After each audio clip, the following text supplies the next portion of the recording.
So, if you've been around the anime fandom, even for a little while, I doubt you've gone a day or two without seeing one of these three characters posted somewhere. And you might have thought, god damn, I wish I could get the context behind them without having to read some doujins. Well, if you thought that, this video is just for you. I experienced something similar earlier this year when wanting to catch up to the Fate series and wanting to watch Emiya-kun Wants to Cook. Since I'm wholesome like that, I don't read doujins.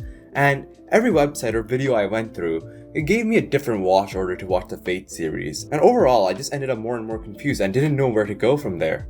So eventually, I just said screw it and took it upon myself and leaped into the Fate series. And honestly, I might have hit the jackpot because I understood everything with relative ease. So now, let me tell you guys my watch order for Fate. And I think this method of consuming the series is easy to understand and it allows the viewers to go into any Fate anime afterwards without much trouble. And for convenience's sake, I'll be putting the MAL, the My Anime list, for each anime in the description below so you know exactly which one I'm talking about. Because a lot of these have like the same starting name, which is Fate Stay Night, and some people might get confused which one I'm exactly talking about. So check out the description for the exact MAL, the mile, for each of the series that I'm particularly referring to.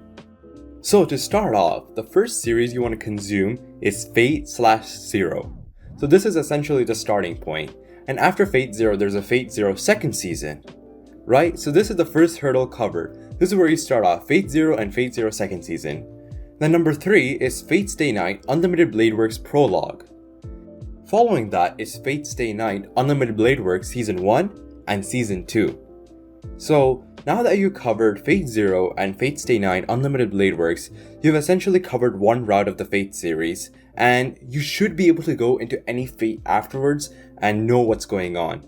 But now I'll be covering what I'd see afterwards.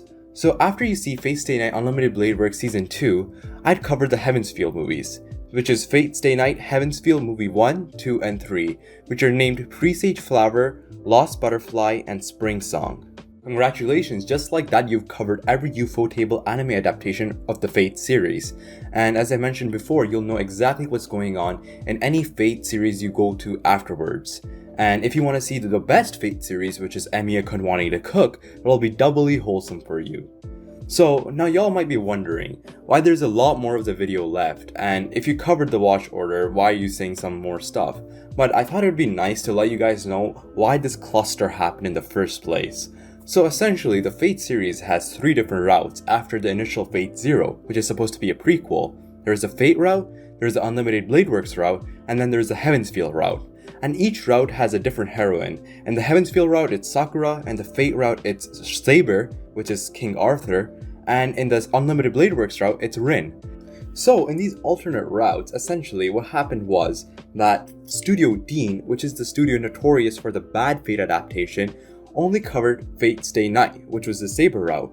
And then Ufotable walked along, which is a good studio apparently, and they covered Unlimited Blade Works and Fate Zero afterwards. So then what happened was, because Fate Zero was the prequel and Fate Stay Night Unlimited Blade Works was the sequel to it, people got confused on what to watch first, since the release order and the chronological order in the series itself is different. After this, you can already guess where this whole story goes.